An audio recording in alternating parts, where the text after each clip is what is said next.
Olá, meus cumprimentos a todos. Aqui estou eu para gravar o 21º capítulo do livro Vidas Vazias, psicografia do Divaldo Pereira Franco, pelo espírito Joana de Ângeles. E é incrível como o tempo passa, né? Nós estamos no 21º capítulo, o que significa que já passamos da metade do livro. Com esse, faltam 10 capítulos. Então vamos lá. Ele tem como título Perseguições Espirituais. E ele vai falar então que nós estamos circundados por influências espirituais que nos são afins. E ela, a Joana de Ângeles, ela começa mencionando o fenômeno da morte. Morte do corpo físico, naturalmente, porque o espírito, que é a parte essencial de nós, permanece tão vivo quanto antes. Ela vai dizer que no fenômeno da morte, nós passamos por uma fase de perturbação, porque nós vamos enfrentar uma realidade um tanto diferente daquela que nós estamos habituados. Então nós sentimos essa diferença quando ocorre a libertação da nossa parte orgânica.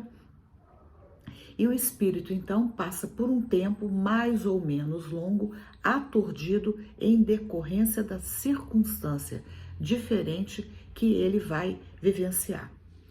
E ela vai dizer, então, que ele vai ter que se adaptar ao novo momento da sua existência.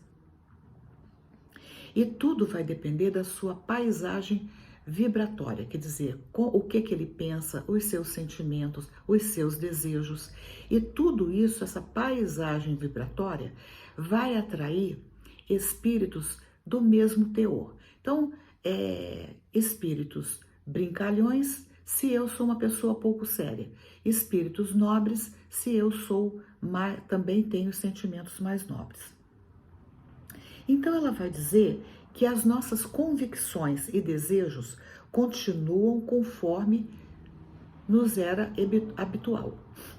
E que toda vez quando uma criatura humana se vincula a uma ideia ou a um hábito novo, ela atrai espíritos que se encontram nessa faixa vibratória e passam a influenciá-lo conforme as suas inclinações.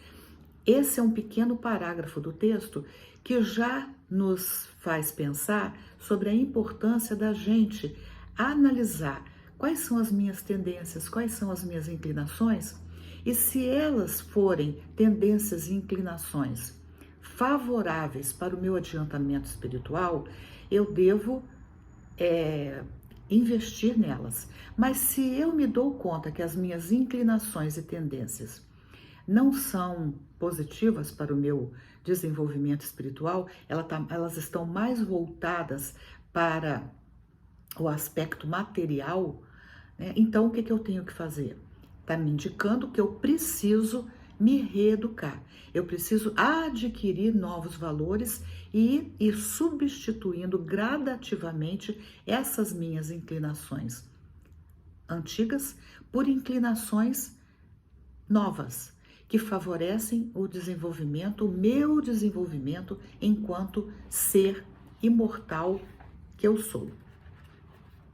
Então ela vai falar que essas influências, elas são responsáveis por muitos desequilíbrios que acontecem na atualidade. E ela vai dizer assim: como cada pessoa tem a sua história, os acontecimentos de existências passadas, porque a gente traz experiências pregressas, conduz necessidades de libertação ou expiações, às quais se vinculam as suas vítimas.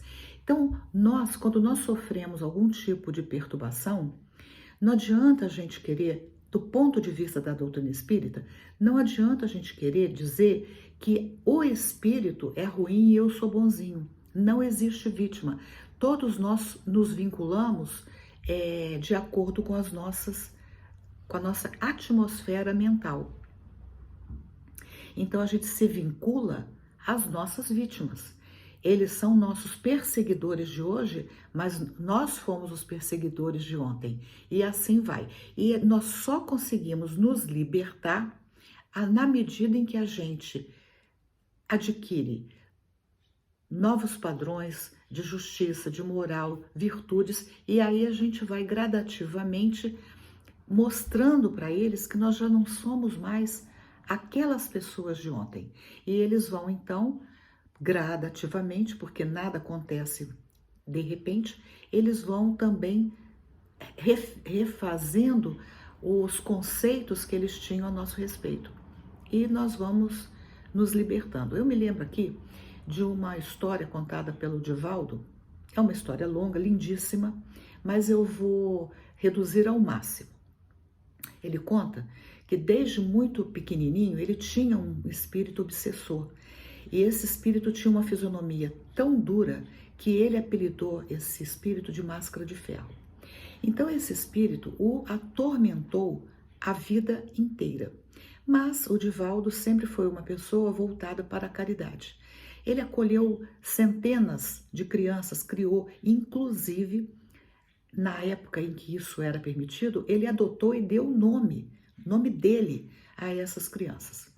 Pois bem, um belo dia, e esse espírito, então o máscara de ferro, sempre aparecia para ele, tentando amedrontá-lo, influenciá-lo, desequilibrá-lo, mas ele sempre lançando mão da oração e sempre olhando para esse ser como um irmão em desalinho, mas um irmão que tinha com ele dívidas do passado.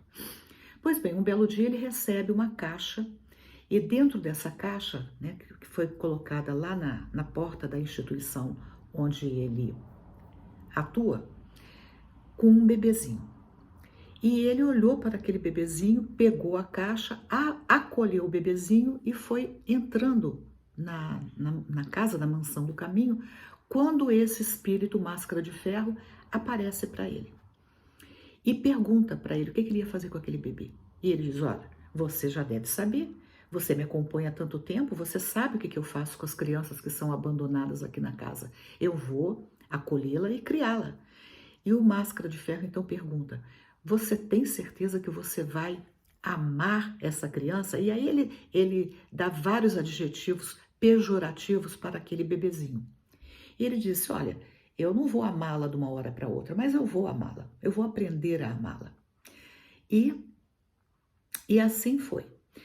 E eles travam lá um diálogo muito interessante, e daí esse máscara de ferro, chega um momento da conversa que ele diz assim, de hoje em diante eu não vou mais te perseguir, porque esse ser foi minha mãe numa encarnação passada.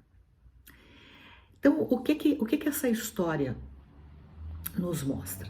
Primeiro, que foi depois de muitos anos de acompanhar o Divaldo, de ver o quanto ele era capaz de amar crianças, fazer o bem a estranhos, ele viu que o Divaldo que ele estava perseguindo não era aquele Divaldo de quem ele mantinha um sentimento de animosidade. E ele então passou a colaborar com o Divaldo. Naturalmente, isso deve ter levado um tempo também para que ele pudesse renovar os seus sentimentos.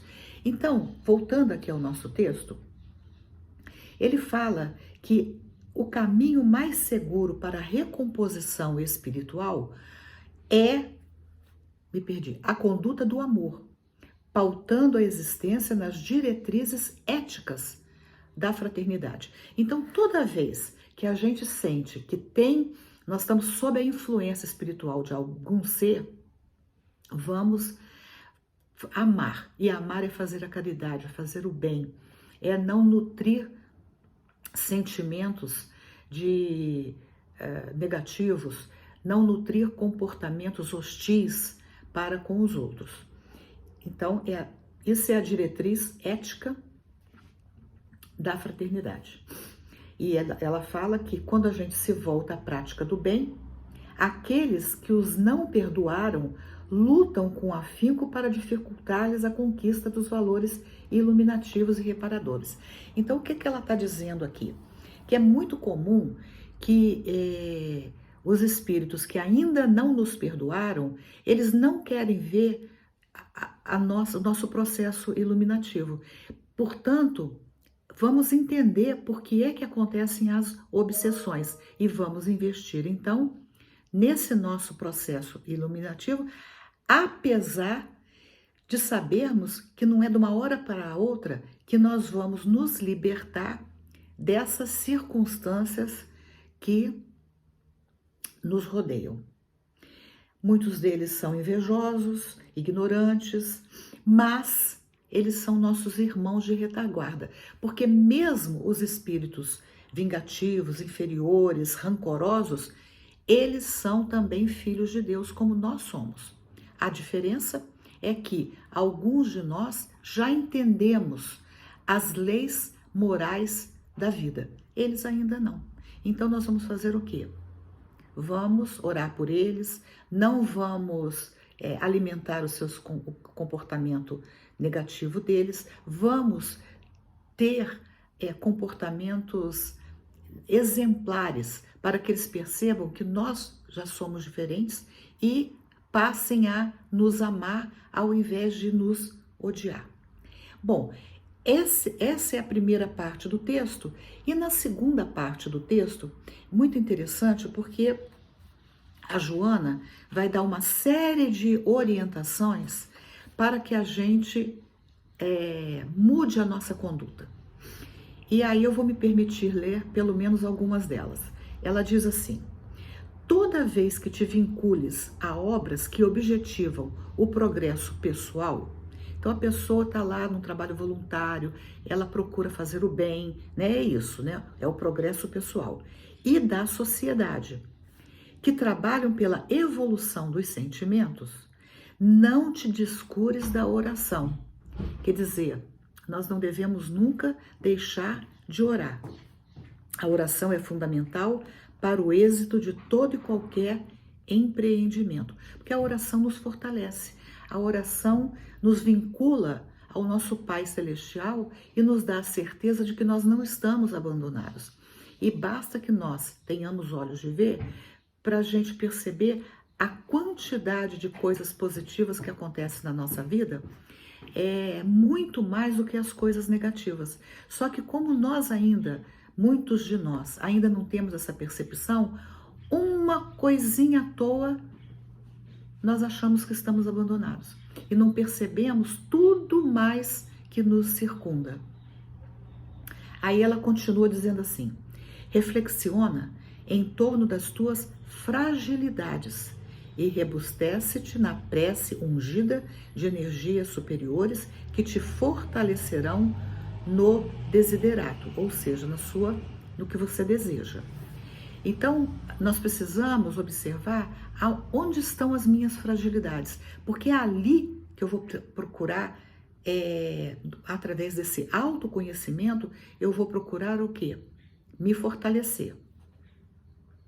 Ser fiel aos objetivos que programas e não te permitas deter nas questões inditosas que surgem repentinamente. Tem cuidado com os comentários desairosos e observações desestimuladoras que se avolumam em toda parte. Faze silêncio quando não puderes auxiliar alguém que, infelizmente, não possui forças morais para prosseguir com elevação, mas não aumentes o coro dos acusadores perversos e inúteis. Então a gente vê aqui que ela está dando um roteiro de comportamentos para nós. Mas ela ainda continua. Evita a valorização do ego. Quer dizer, eu tá sempre voltado para mim mesma, né? Esse ego é gerador da vaidade e da presunção, mas insiste nos propósitos que abraças. Não te permitas desanimar ante a agressão de outros companheiros que se comprazem em criar embaraços para aqueles que se lhes não subordinam na ociosidade e nos pantanais da indignidade moral, e não acreditam nos demais, que são portadores de ideais e de vida. A gente observa que muitas pessoas não acreditam nos ideais, que as outras pessoas possam ser boas, que as outras pessoas possam ser genuinamente honestas, justas. Então, e por quê? Porque elas não são. Então, elas julgam o outro pela sua régua moral. Mas o texto está dizendo assim, que quando a gente convive com pessoas assim, nós devemos o quê? Não dar margem para que essas pessoas criem raízes conosco, né? Porque elas vão tentar o quê? Nos embaraçar. O que elas vão fazer? Larga a mão, imagina. Todo mundo faz porque você acha que você é melhor do que todo mundo? É o comportamento de muitas dessas pessoas com relação a nós. Elas tentam o quê? Puxar o nosso tapete para que a gente não cresça. Continua. Não tenhas pressa em alcançar os resultados almejados e aprende a confiar em Deus, especialmente nos momentos difíceis. Diz o ditado que a pressa é inimiga da perfeição. Muitas pessoas, quando têm muita pressa de alcançar qualquer coisa na vida, elas acabam desistindo, ficando desestimuladas, porque nada acontece de repente. Então, quando elas veem que as coisas não estão acontecendo de repente, elas desistem. Mas o texto está dizendo assim, tenha paciência, é um passo de cada vez. E nós vamos confiar em Deus, especialmente nos momentos difíceis. Porque confiar em Deus quando a vida sorri, quando tudo vai direitinho, é muito fácil. Agora, confiar em Deus quando eu tenho um insucesso, quando eu tenho uma doença grave, quando um ser amado parte, aí é que é o nosso grande teste, né? A prova para ver se eu já realmente tenho essa confiança em Deus que eu alardeio por aí. Continua o texto. Diante de algum insucesso que te produza sofrimento, entende que apraz ao Senhor essa realização, diferente de como a estás realizando. Quer dizer, são testes da vida, né? Repete a boa ação tantas vezes quantas te façam exigíveis, com o entusiasmo da primeira tentativa. Então, eu não alcancei o meu objetivo aqui, eu vou refazer aquilo, porque apraz a Deus que eu repita, até que eu interiorize aquele valor. Mas o texto continua. Não te rebeles com os teus perseguidores. Eles não sabem o que fazem. Conquistá-los-á com a paciência e o amor, desde que a tua é a intenção de servir e de fazer o melhor. As pessoas são diferentes na sua evolução espiritual, na forma de encarar os problemas e desafios, de sentir ideais e de lutar. Cada um tem o seu jeito de ser e de fazer. Sê tu mesmo, imprimindo em todos os teus atos a tua maneira especial de ser e de fazer. Se alguém te serve de modelo, lembra-te de que também ele tem outrem que lhe serve de exemplo e guia, sendo falível como tu. Então, a vida é uma cadeia, né? Eu sirvo de exemplo para quem está abaixo, né, de mim, e o que está acima de mim serve de exemplo para mim. Então, nós vamos, nesse processo, um puxando o outro. Isso é muito importante porque a gente vai fortalecendo e a gente vai percebendo o quê? Que nós não somos melhores do que ninguém. Sempre tem, ou melhor, vou refazer. Nós não somos, de forma absoluta, melhor que ninguém. Nós somos melhores do que uns e piores do que outros. Mas esse é o processo que faz parte da lei de progresso, um ajudando o outro. Aí ele diz assim, oferece-lhe, portanto, o direito de exercer os seus valores, como lhe é melhor ao sentimento.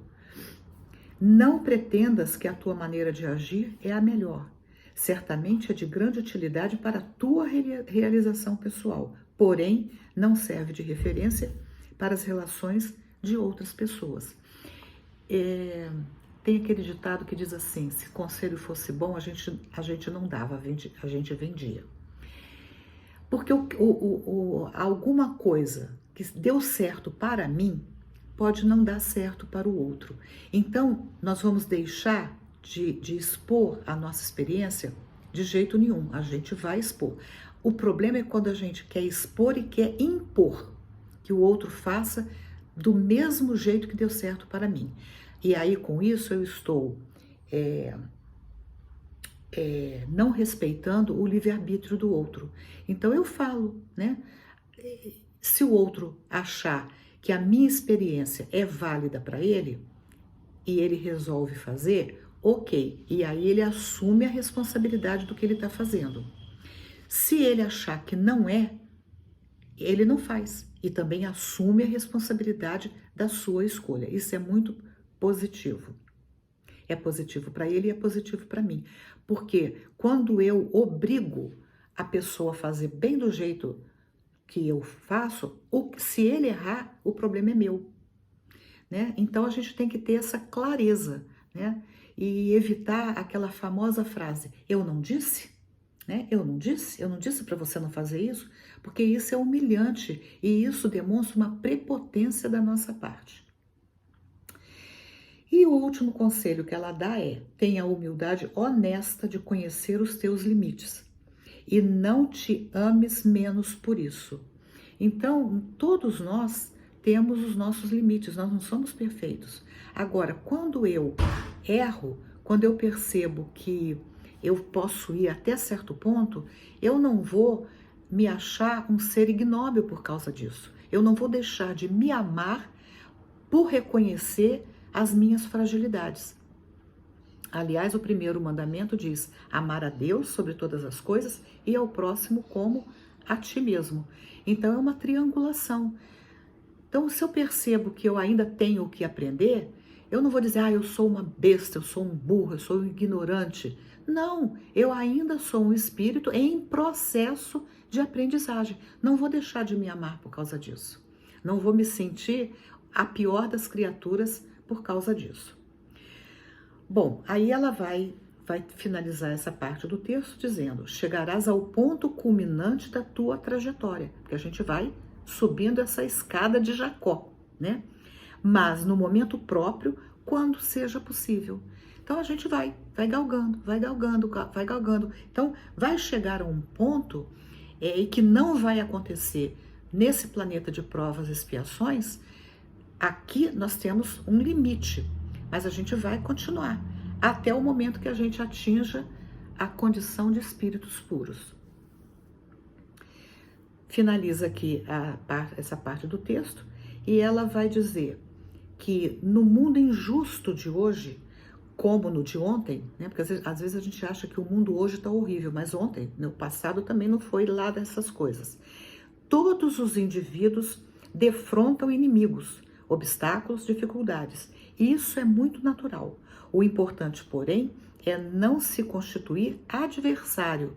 Quer dizer, podemos ser os nossos adversários, mas nós não vamos nos tornar adversários dos outros. E aí ela finaliza com um parágrafo bem pequenininho, citando Jesus. Mesmo Jesus, que era o amor encarnado, defrontou essa onda de problematizados e perseguidores e sofreu-os com a generosa compaixão e até hoje trabalha em favor da regeneração de todos.